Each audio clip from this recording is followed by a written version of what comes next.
Je voudrais vous exprimer ma satisfaction pour la bonne tenue ici à Ouagadougou de la deuxième session ordinaire de notre Conseil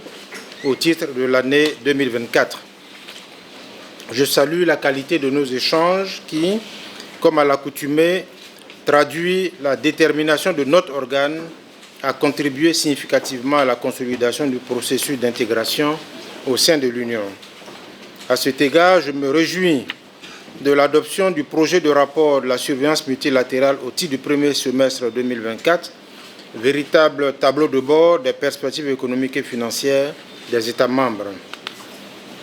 Je me félicite également de l'adoption du projet de décision relative au plan d'action révisé pour la mobilisation optimale des recettes fiscales. Je salue les échanges fructueux que nous avons eus sur la situation du prélèvement communautaire de solidarité. Je souligne également les orientations pertinentes du Conseil relatives à la situation financière de la Commission de l'UEMOA. Je note avec satisfaction l'approbation du rapport définitif de contrôle des comptes des organes de l'UEMOA au titre de l'exercice 2022, ainsi que du projet de décision portant adoption des guides à l'usage des juridictions financières de l'UEMOA. Cette décision vient en effet renforcer les mécanismes concourant à l'efficacité de l'action des organes de contrôle des États membres de notre Union. L'approbation des comptes annuels de l'AMF-UEMOA au titre de l'exercice 2023 nous a également permis de mettre en œuvre les prérogatives qui sont dévolues au Conseil des ministres par les textes régissant notre Union. En outre, le remplacement du représentant de la Guinée-Bissau au sein du comité de stabilité financière dans l'UEMOA, en application du protocole d'accord portant création du comité de stabilité financière dans l'UEMOA,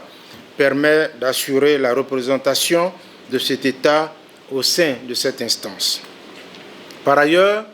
l'approbation des résultats des travaux de la commission spéciale pour la sélection du contrôleur national de la BCEAO pour le Niger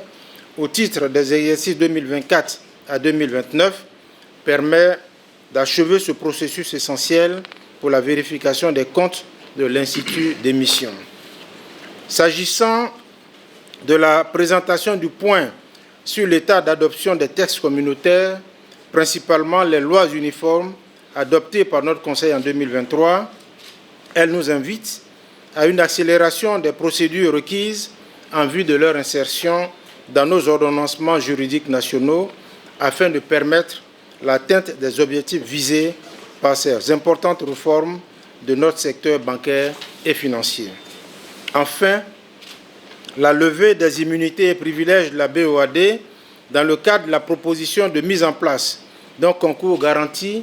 par l'Agence multilatérale de garantie des investissements devrait permettre la finalisation dans les meilleurs délais de ce dossier relatif à la mobilisation de ressources auprès de partenaires de notre banque de développement.